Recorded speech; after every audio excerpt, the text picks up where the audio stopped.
Failure కూడా విజయాన్ని ఒడిసిపట్టగలరు. అంతకు మించి ఎదుటివారి ఓటమిని ప్రభావితం చేయగలరు. ఒక్క మాటలో చెప్పాలంటే రాజకీయాలను శాసించగలరు. వారే కొణిదెల కుటుంబం అలియాస్ మెగా కుటుంబం.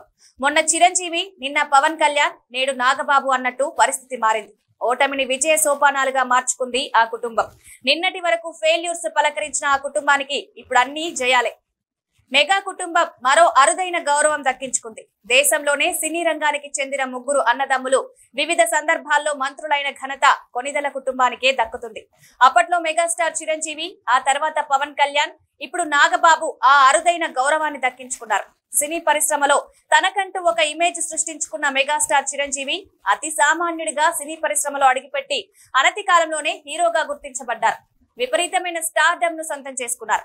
ఈ క్రమంలోనే తన నట వారసుడిగా నాగబాబును రంగంలోకి దించారు.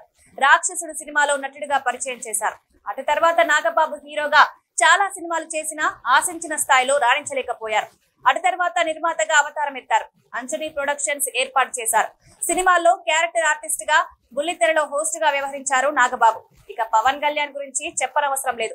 తనకంటూ సినీ పరిశ్రమలో ఒక ఇమేజ్ సొంతం చేసుకున్నారు. రాజకీయాల్లో అడుగుపెట్టి సెన్సేషన్ క్రియేట్ చేశారు.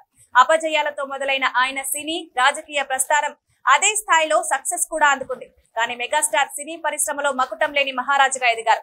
రాజకీయాల్లో అనుకున్నంత రాణించలేకపోయారు. ఆ లోటును భర్తీ చేశారు mega power star Pavan Kalyan.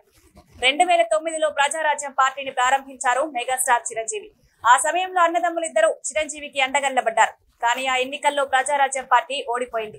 ఉమ్మడి రాష్ట్రంలో 18 సీట్లకు మాత్రమే పరిమితమైంది. అయితే అక్కడ కొద్ది రోజులకే కాంగ్రెస్ పార్టీలో విలీనమైంది ప్రజారాజ్యం. అప్పట్లో చిరంజీవి రాజ్యసభకు నామినేట్ అయ్యారు. మన్మోహన్ సింగ్ ప్రభుత్వంలో కేంద్ర మంత్రిగా వ్యవహరించారు. పర్యాటక శాఖ మంత్రిగా ఇండిపెండెంట్ హోదాలో పనిచేశారు. 2014 రాష్ట్ర విభజనకు ముందు జనసేనను ఏర్పాటు చేశారు పవన్ కళ్యాణ్. కానీ ఆ ఎన్నికల్లో పోటీ చేయలేదు. రాష్ట్రంలో తెలుగుదేశం పార్టీకి, కేంద్రంలో బీజేపీకి మద్దతు తెలిపారు. దీంతో ఆ రెండు పార్టీలు విజయం సాధించాయి. ఈ నేపథ్యంలో పవన్ నిర్ణయాత్మక శక్తిగా ఆ ఎన్నికల్లో నిలిచారు. అయితే 2019 ఎన్నికల్లో ప్రత్యేక పరిస్థితుల్లో ఒంటరి పోరాటానికి దిగాల్సి వచ్చింది. ఆ సమయంలో వామపక్షాలతో పాటు బీఎస్పీతో పొత్తు పెట్టుకున్నారు. కానీ దారుణ పరాజయం చవిచూశారు.